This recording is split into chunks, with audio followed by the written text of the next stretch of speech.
Noach and the flood.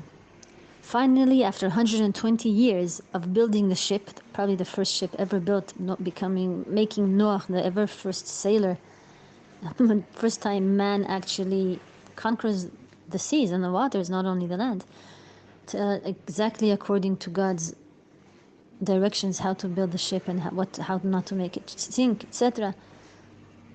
Now, after 120 years of building it, Noach enters the ark with all the animals, as we've already said. And for 40 days and 40 nights, it rains. Now, not only does it rain from heaven, not only is it non-stop rain, but it says even more than even before the rain, it was together with the rain from above. There was also the land moved. The verse itself says it, that the great deep was broke, the fountains of the great deep broken up, and the windows of heaven were opened.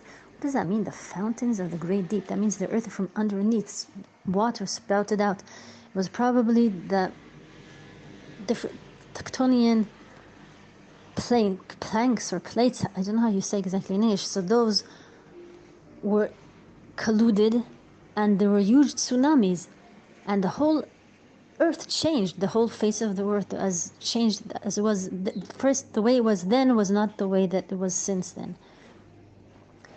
Everything was flooded, so that even the highest mountains that existed there wasn't any mountaintops, no trees on the mountaintops. It was a few yards over the highest mountain, just full of water, one huge ocean. And that was going on for 40 days and 40 nights. Of course, humanity and everything on this, and that sprouted and lived on this world, including vegetation, everything was wiped out. Anything that wasn't on the ark that floated in this, in those huge, wild waters. And then it took another year. It took another year till Noach could finally actually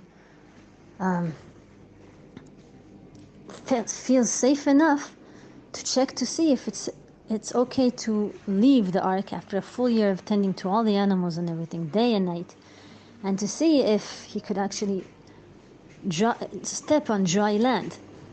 What he does is, everything was calmer after a whole year. That means a whole year he just waited for the water to sink, or to somehow disappear, somehow to have some kind of landing. Again, the whole earth, all the continents started shaping up as they are today. Then he sends a raven. He just sends a raven out.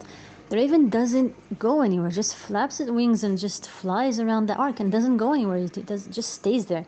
So Noach waits another week and then sends the dove. The dove flies, doesn't find anything, any place to land, nothing, and then comes back. So Noach waits another week and sends the dove again. At least the dove tried. It went, it flapped, it soared through the skies and it flew somewhere. So he sends it again after a week, and this time the dove comes back and brings a branch of olive in its beak, which is so cute.